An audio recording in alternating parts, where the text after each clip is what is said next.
So இது stitch பண்ணுறதுக்கு நம்ம ஃபஸ்ட்டு வந்து இந்த பீசஸ் நம்ம கட் பண்ணி வச்சுருக்கோம்ல அந்த பீசஸை வந்து நம்ம கரெக்டாக அரேஞ்ச் பண்ணிக்கலாம். பாருங்கள் அந்த ஃபோல்டிங் அப்படியே இருக்குது. இது வந்து சின்ன பீஸ் ஜாயின் பண்ண வேண்டிய சைடு. ஸோ ஃபஸ்ட்டு ஒரு பீஸை வந்து இப்படியே வச்சு நீங்கள் ஃபஸ்ட்டு பின் போட்டுக்கோங்க, அப்படி இல்லைன்னா மாறிடும். ஸோ சின்ன பீஸ் ஜாயின் பண்ண வேண்டிய இடத்துல இந்த பக்கமாக வச்சு ஒரு பீஸ் ஜாயின் பண்ணுறேன். ஸோ ஜாயின் பண்ணும்போது எப்போவுமே வந்து இந்த பக்கம் கொஞ்சம் இந்த பக்கம் கொஞ்சம் இருக்க மாதிரி அந்த பக்கம் கொஞ்சம் இருக்க மாதிரி வச்சு ஜாயின் பண்ணுங்கள். ஸோ இதை வந்து நான் ஒரு பின் பண்ணிக்கிறேன். ஓகேவா? நெக்ஸ்ட் வந்து இன்னொரு பீஸை வந்து இந்த பீஸை இப்படி எடுத்துகிட்டு கீழே இருக்குல்ல இதில் வந்து கீழே வைக்கணும். இங்கே மேலே வச்சுருக்கோம் அதே மாதிரி இங்கே வந்து கீழே வைக்கணும். இல்லைன்னா வந்து நல்ல பக்கம் கெட்ட பக்கம் நமக்கு வந்து சேஞ்ச் ஆகிடும். ஓகேவா? ஸோ இதை ட்ரையாங்கிளாக இருக்கிறத இப்படி மேலே வச்சுருக்கேன். இப்போ இதை எடுத்துகிட்டு இது மேலே வச்சிங்க அப்படின்னா உங்களுக்கு வந்து ஆப்போசிட் கரெக்டாக வராமல் வந்து இன்னொரு பக்கம் வர மாதிரி இருக்கும். ஸோ அப்படி வைக்காதீங்க. இங்கே மேலே வச்சுருக்கோம் அதே மாதிரி இங்கே வந்து கீழே வச்சுக்கலாம். ஸோ கீழே வச்சுட்டு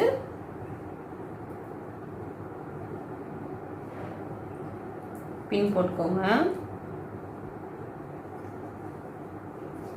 இப்போது சின்ன பீஸ் ரெண்டையும் நம்ம வந்து பின் போட்டுட்டோம். இப்போ வந்து இதில் வந்து பெரிய பீஸ் 2 வரணும். ஸோ பெரிய பீஸ் ஒரு பீஸ் எடுத்துக்கலாம். இங்கே பாருங்கள், நீங்கள் கன்ஃபியூஸ் ஆகாமல் இருக்கணும்னா நீங்கள் வந்து எல்லாமே ஃபினிஷ் பண்ணிவிட்டு பார்த்தீங்கன்னா அதுக்கப்புறம் தப்பாகிடும் நமக்கு. ஸோ இப்போ பாருங்கள், இந்த ஷேப்பில் நான் கட் பண்ணி வச்சுருக்கேன்ல இதை வந்து ஜஸ்ட் வந்து நீங்கள் இப்படி பின் பண்ண போகிறீங்கன்னா நீங்கள் இப்படி தையல் போடுவீங்க. இப்படி தையல் போட்டுட்டு இப்படி டேர்ன் பண்ணால் நமக்கு புரியும்னு நினைக்கிறேன் உங்களுக்கு. ஸோ இப்படி நம்ம தையல் போட்டுட்டு இப்படி டேர்ன் பண்ணால் இந்த கிளாத் இருக்குல்ல இதோட லைன் நம்ம கரெக்டாக வரணும். இதையே வந்து நீங்கள் மாற்றி வைக்கிறீங்கன்னு வச்சுக்கோங்க. ஸோ இந்த மாதிரி இப்படி ஏதோ வச்சு ஸ்டிச் பண்ணுறீங்க அப்படின்னா நீங்கள் இப்படி டேர்ன் பண்ணி பார்த்தீங்கன்னா உங்களுக்கு வந்து இந்த மாதிரி போகும் கிராஸாக. ஸோ அப்படி ஆகக்கூடாது. அதை நீங்கள் கரெக்டாக பார்த்துட்டு இப்படி வச்சு பின் பண்ணிக்கோங்க. ஓகேவா? ஸோ ஒரு 2 கேதரிங் பேண்ட்டு மார்க் பண்ணி கட் பண்ணிட்டிங்கன்னா உங்களுக்கு ஃபுல்லாகவே ஈஸியாகிடும். ஸோ கேதரிங் பேண்ட் ரொம்ப ஈஸி தான், பட் ஒரு சில விஷயம் தெரிஞ்சுக்கிட்டா போதும். ஓகேவா? ஸோ இங்கே ஒரு பின் பண்ணிடுறேன்.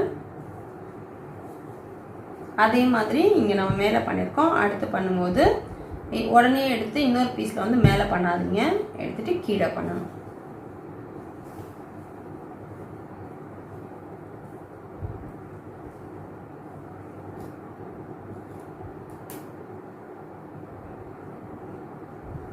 ஸோ இப்போ நம்ம எப்படி பின் பண்ணியிருக்கோமோ அதே மாதிரி ஸ்டிச் பண்ணி எடுத்துக்கலாம். ஃபஸ்ட் வந்து இதை கம்ப்ளீட் பண்ணிவிட்டு தான் நம்ம வந்து மற்றதெல்லாம் ஸ்டார்ட் பண்ணோம். அப்போ தான் வந்து இந்த பேண்ட்டோட மெஷர் நமக்கு ஃபஸ்ட்டு கரெக்டாக வந்துடும். ஓகேவா? ஸோ இதை ஃபஸ்ட் நம்ம ஸ்டிச் பண்ணிக்கலாம். இப்போ வந்து ஒரு பீஸை நம்ம எடுத்துடலாம். 2 பீஸாக இருக்குல்ல, ஸோ ஒரு பீஸை வந்து எடுத்துடலாம்.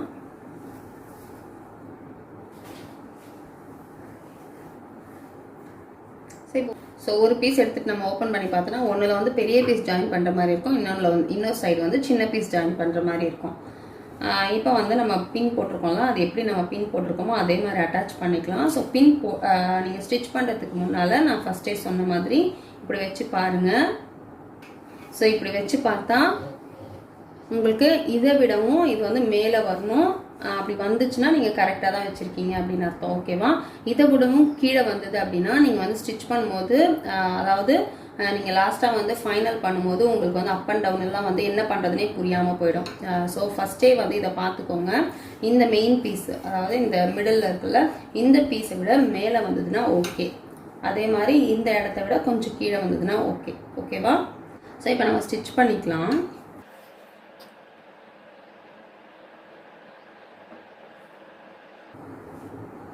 இவ்வளோ தூரம் வெளியே இருக்குது கிளாத்து, அதில் தான் நான் ஸ்டிச் பண்ணுறேன். அதை அப்படி வெளியே விட்டுட்டு தான் ஸ்டிச் பண்ணுறேன்.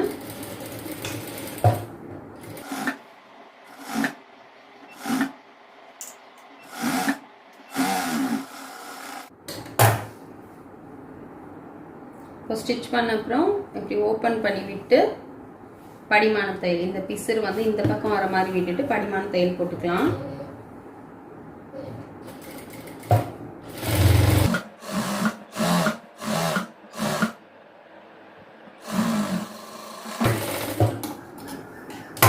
ஸோ இப்போ வந்து இந்த பெரிய பீஸ் நம்ம அட்டாச் பண்ணிட்டோம். நெக்ஸ்ட் வந்து சின்ன பீஸ். ஸோ இப்படி எடுத்து பார்க்கும்போது நமக்கு வந்து இந்த மெஷர்மெண்ட்டை விட பெருசாக தான் வரணும். அந்த லென்த் வந்து அதாவது இந்த அளவை விட இது பெருசாக தான் வரணும். ஓகேவா? ஸோ கரெக்டாக பெருசாக தான் இருக்குது. நம்ம தையல் போட்டுக்கலாம்.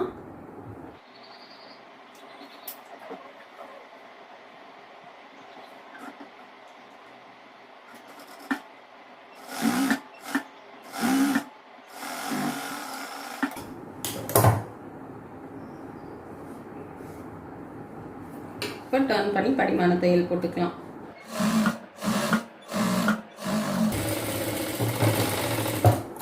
இதே மாதிரி இன்னொரு பக்கமாக நான் ஸ்டிச் பண்ணிடுறேன். 2 பீஸையும் ஜாயின் பண்ணிவிட்டு இது அடிஷ்னல் எப்படி கட் பண்ணலாம் அப்படின்றத பார்க்கலாம்.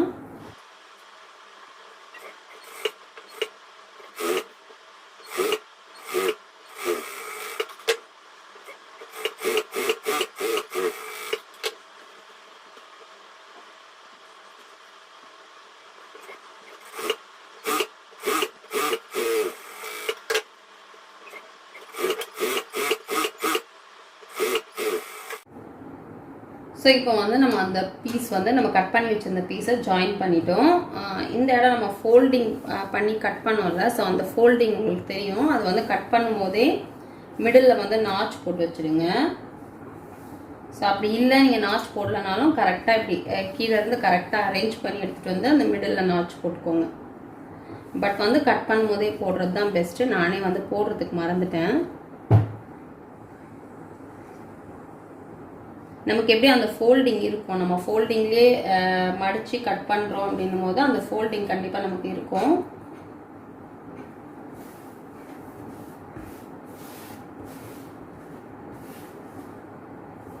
ஸோ இந்த இடத்துல வந்து நம்ம நாச் போடணும். அதே மாதிரி 2 பீஸ்லேயும் இந்த இடத்துல நாச் போட்டுக்கலாம்.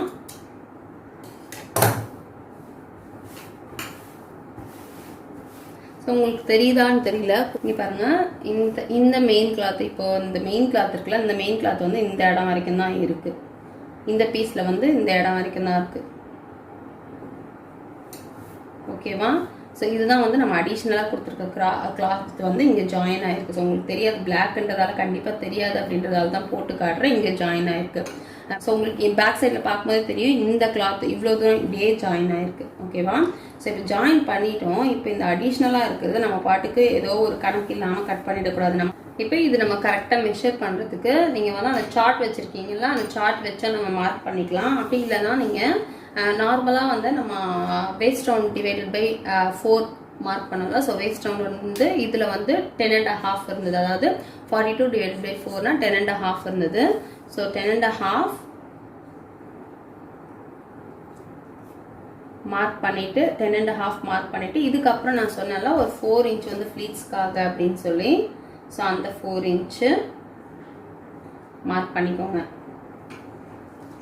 ஸோ இங்கே வந்து 10.5, இங்கே வந்து 4 அடிஷ்னலாக நம்ம வந்து ஃப்ளீட்ஸ்க்காக போட்டாச்சு. இந்த மாதிரி ஸ்டிச் பண்ணதுக்கப்புறம் நீங்கள் கரெக்ட் பண்ணிங்க அப்படின்னா உங்களுக்கு அப் அண்ட் டவுன் கேதரிங்கில் பார்த்தீங்கன்னா நிறைய பேண்ட்டுங்களை வந்து ஒரு பேண்ட் பெருசாக ஒரு பேண்ட் சின்னதாக அந்த மாதிரி நிறைய மிஸ்டேக்ஸ் வரும். ஸோ இந்த மாதிரி ஒன்றொன்னையும் நீங்கள் பார்த்து எடுத்தீங்கன்னா அந்த மாதிரி கண்டிப்பாக வராது. ஸோ இதை வந்து நான் ஸ்ட்ரைட் பண்ணிக்கிறேன். இந்த மெயின் கிளாத் அளவு வச்சு நான் ஸ்ட்ரைட் பண்ணிக்கிறேன்.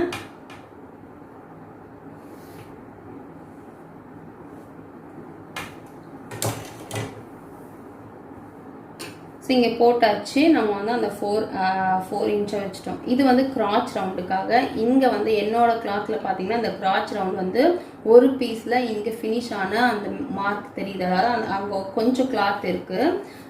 ஸோ உங்களுக்கு நீங்கள் வந்து ஸ்டிச் பண்ணும்போது தான் புரியும். நீங்கள் வீடியோ பார்த்தே கன்ஃபியூஸ் பண்ணாதீங்க. ஸோ ஸ்டிச் பண்ணிங்கன்னா தான் உங்களுக்கு அந்த ஐடியா வரும். ஓகேவா? இங்கேருந்து நமக்கு 8 இன்ச்சு வரணும். அதாவது என்னோட மெஷருக்கு 8 இன்ச் சொல்லியிருக்கேன். நீங்கள் வந்து 9, 10 வச்சுக்கலாம். கேதரிங்கில் ரொம்ப கம்மியாக வைக்காதீங்க. கண்டிப்பாக வந்து உங்களுக்கு இடிக்கிற மாதிரி இருக்கும். ஸோ பாருங்கள், கரெக்டாக இருக்குது. இங்கே கம்ப்ளீட்டாக இருக்குது. ஸோ இங்கேருந்து நான் போட்ட லைன்லேருந்து வச்சு பார்த்தோன்னா கரெக்டாக 8 இன்ச் இருக்குது. இதை வந்து நான் ஸ்ட்ரைட் லைன் போட்டுக்கிறேன். ஓகேவா? இப்போ வந்து இந்த கீழே இருக்குல்ல, இந்த மேலே இருக்குல்ல, மேலே வந்து என்னோடது இங்கே முடிஞ்சிருக்கு. அந்த ஷேப்பை நான் அப்படியே எடுத்துகிட்டு வர போகிறேன். அவ்வளோதான். ஸோ ஒரு முறைக்கு 2 முறை பாருங்கள். அதே மாதிரி நீங்கள் வீடியோ பார்த்தோன்னே உங்களுக்கு புரியாது, நீங்கள் வந்து வச்சு ஸ்டிச் பண்ணி எடுத்தீங்கன்னா தான் உங்களுக்கு புரியும். கட் பண்ணுறதுக்கு முன்னால் கரெக்டாக அப்படின்னு சொல்லிட்டு இந்த இடங்கள்லாம் நீங்கள் ஃபோட்டோ எடுத்து எனக்கு சென்ட் பண்ணுங்கள். மேபி உங்களுக்கு கரெக்டாக ஐடியா இருந்தது அப்படின்னா நீங்கள் கட் பண்ணுங்கள். ஓகேவா? ஸோ இப்போ பாருங்கள், இந்த பீஸை வந்து அப்படியே நான் கட் பண்ணிக்கிறேன். நான் எப்படி போட்டனோ மார்க்கிங் சாக்கில் அதே மாதிரி நான் கட் பண்ணிடுறேன்.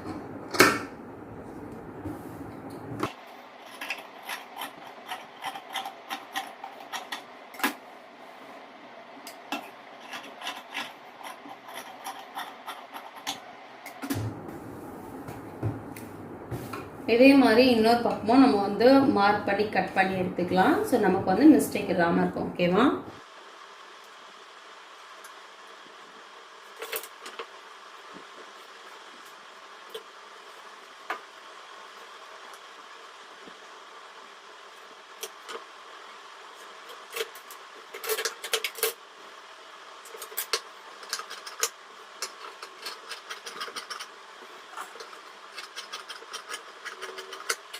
ஸோ இப்போ வந்து வேற இது முடிஞ்சாலே வந்து நமக்கு கேதரிங்கோட ஓரளவுக்கு ஒர்க் முடிஞ்சிடுச்சு அப்படின்னு அர்த்தம். ஏன்னா நான் வந்து பேக்லேயும் கால்கிட்டேயும் வந்து பட்டியெல்லாம் கொடுத்து, அதாவது அந்த கேன்வாஸ் எல்லாம் கொடுத்து ஸ்டிச் பண்ண மாட்டோம். ஸோ ஓப்பன் ஊக் வைக்கிற மாதிரி தான் ஸ்டிச் பண்ணுவோம்.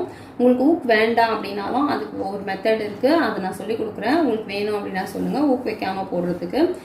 பட் ஊக் வச்சு போட்டால் வந்து நம்ம ஓரளவுக்கு நல்லாவே டைட்டாக போடலாம். ஸோ ஊக் வச்சு நம்ம மாட்டிக்கிற மாதிரி இருக்கும். ஓகேவா?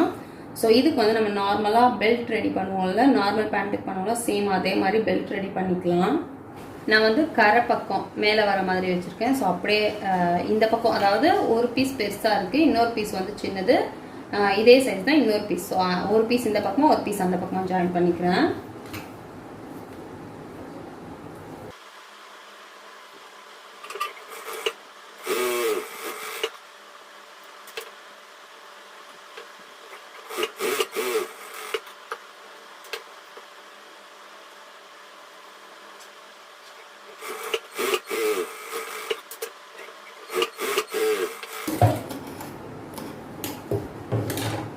ஜாயின் பண்ணி படிமான தையல் போட்டாச்சு. ரெண்டு பக்கம் நம்ம ஃபோல்ட் பண்ணி ஸ்டிச் பண்ணிக்கலாம்.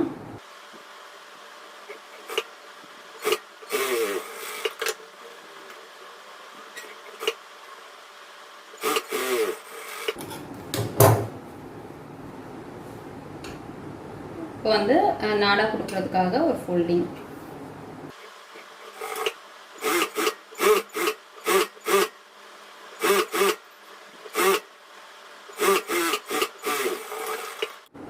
இப்போ பார்த்தீங்கன்னா நமக்கு வந்து ரெண்டு பக்கம் ஜாயின் இருக்குது.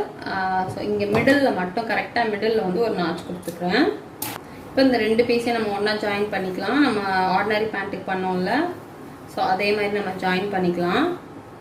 ஸோ நம்ம இப்படி பார்த்து ஸ்டிச் பண்ணோம் அப்படின்னா இங்கே பாருங்கள், சின்ன பீஸ் ஜாயின் பண்ணியிருக்கிற பக்கமும் சின்ன பீஸ் ஜாயின் பண்ணியிருக்க பக்கமும் ஒன்றா வரும்.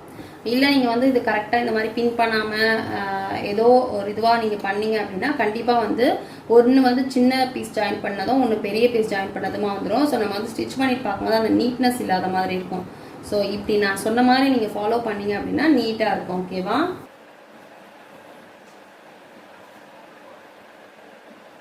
ஸோ இந்த பக்கம் கிராச் ரவுண்ட் வர பக்கம், அந்த 8 இன்ச் எடுத்துருக்கோம்ல, அந்த பக்கம் டபுள் ஸ்டிச் போட்டு ஸ்டிச் பண்ணிடலாம்.